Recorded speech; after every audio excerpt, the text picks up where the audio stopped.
And is that what happened? yeah, and by that time that I started working for the regional theaters, I had a family. So I took them wherever I went.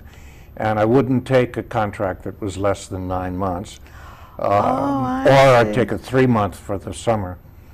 So that's how I ended up going. And I really thought about staying in regional theater. I liked working continually all the time. I spent 11 and a half years there. Were there differences between those theaters, like the Alley and the Arena, say, or the Old Globe? Was it the Old Globe or the Globe? Yeah. And in what way, other than where they were located? Well, there were differences in approach to material. Certainly, the Globe is much more sort of Broadway-oriented, if you will. The one which in San Diego, yeah. Because they're much closer to L.A. and to the actors who've been on Broadway and been in New York. Whereas in Houston, Nina Vance was much more oriented towards her Texas audience. Did it depend on the artistic directors then?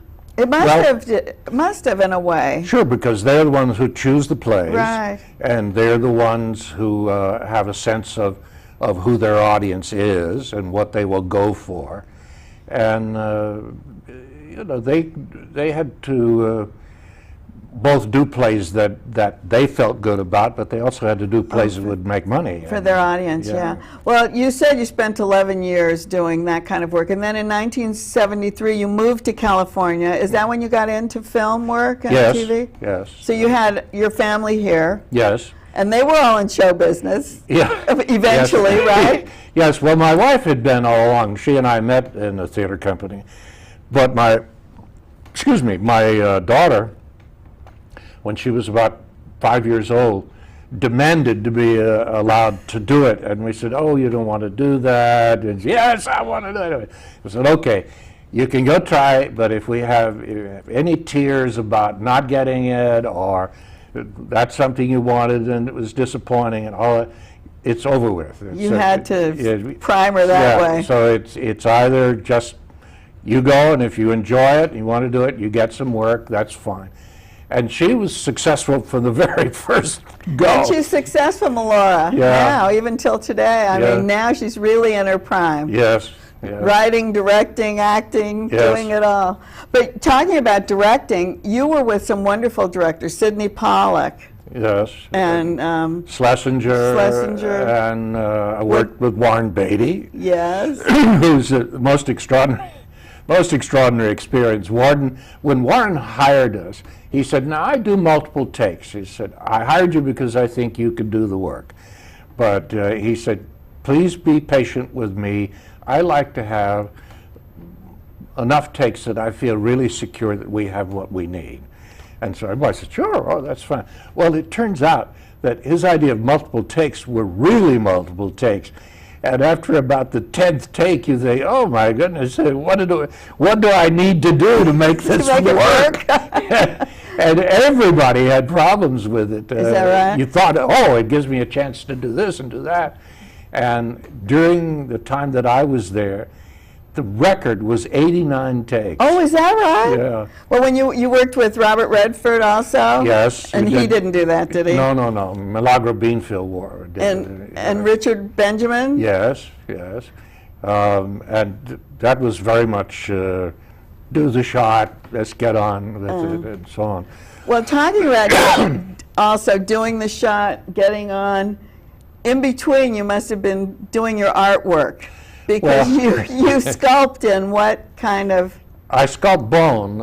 It's primarily to keep me from being, well, the downtime that an actor has is a lot of them fill it with drugs or alcohol or tennis or golf, and I filled mine with sculpting. We have, when we talked earlier today, we have a few of the shots of this piece of sculpture on the set, so maybe you can explain it like that right there. Yeah.